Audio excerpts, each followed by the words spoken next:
যে কয়েকটি কারণে দীর্ঘ 12 বছর পড়াশোনার ফলাফল এইচএসসি পরীক্ষায় তোমার জিপিএ 5 মিস হতে পারে, এই কয়েকটি বিষয় নিয়ে কথা বলবো আজকের এই ভিডিওতে।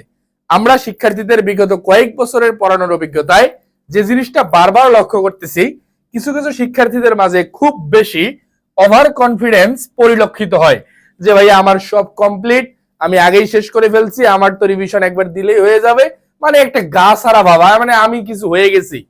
বাট বাস্তবতা হচ্ছে ক্ষেত্র বিশেষে না, মোস্ট অফ দ্য টাইম অতিরিক্ত ওভার কনফিডেন্স, এই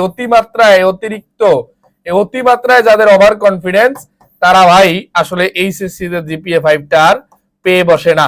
বিশেষ করে সায়েন্সের শিক্ষার্থীরা হয়তোবা বাংলা ইংলিশ সাবজেক্টটাকে গুরুত্বই দেয় নাই, পড়েই নাই, এদের জন্য এই ক্ষেত্রটা আরো বেশি তৈরি হয়।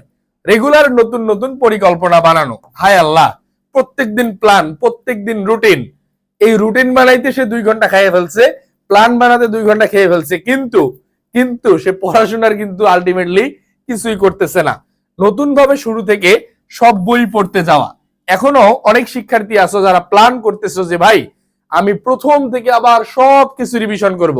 এই কাজ যদি করতে গেছো, প্রথম ধরাটা তুমি ওখানেই খাইছো, কারণ তোমার হাতে এখন আসলে এত টাইম নাই যে তুমি সবগুলা একদম আবার গুছায় পড়ে ফেলতে পারবা। তোমার কাজ হবে কম্প্যাক্ট জিনিস পড়ে ফেলা, সাজেশন ওয়াইজ পড়াশোনা করা, সবকিছু সমানভাবে গুরুত্ব না দেওয়া। মানে বিশেষ করে আমরা বিজ্ঞান বিভাগের শিক্ষার্থীরা বাংলা ইংলিশ পড়তে চাই না, আবার মানবিক বিভাগের শিক্ষার্থীরা মানবিকের সাবজেক্টগুলোকে বেশি গুরুত্ব দেয় না। মানে তোমাদের কাছে মনে হয় আরে এটা তো সহজ, ইজি, পেরে যাব, না, নট লাইক দিস। এইচএসসি পরীক্ষা মোটে এমন নয়।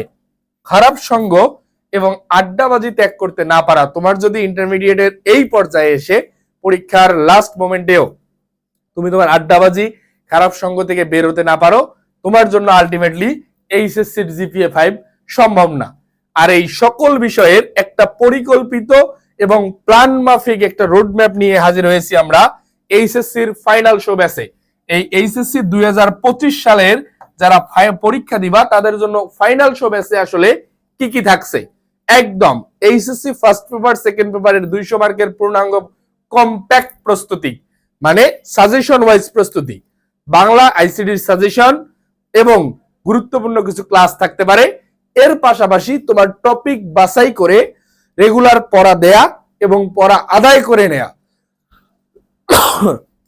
যার মাধ্যমে তুমি এইচএসসি পরীক্ষার পূর্বে অন্তত 2 থেকে 3 বার পড়াটা রিভিশন করতে পারবা। সুতরাং ভর্তি হয়ে যাও দ্রুতই। সকলের আর্থিক অবস্থা বিবেচনা করে মাত্র 500 টাকায় কোর্স রান করেছি। আশা করি এতদিন অনেক টাকা নষ্ট করছো ভাই, অনেক প্রাইভেট পড়ছো, কোচিং করছো, লাস্ট 1 মাস গুছিয়ে রিভিশন দিতে না পারলে, সাজেশন ওয়াইজ প্রস্তুতি নিতে না পারলে তোমার আলটিমেটলি বাস্তবতা হবে 0। সুতরাং একদম লাস্ট সময়ের কম্প্যাক্ট রিভিশন এবং প্রস্তুতির জন্য তুমি যুক্ত হয়ে যেতে পারো আমাদের ফাইনাল শো ব্যাচে। যোগাযোগ করতে পারো 0193407965। মাথায় রাখো এইচএসসি 25 এই রেজাল্ট একবার ধরা খেয়ে গেলে, একবার ঢাকা বিশ্ববিদ্যালয় মিস হয়ে গেলে আর কখনোই ফিরে আসবে না। শুভকামনা জানাচ্ছি, ভালো কিছুর প্রত্যাশা করছি। বি সিরিয়াস এখন থেকে, এই মুহূর্ত থেকেই।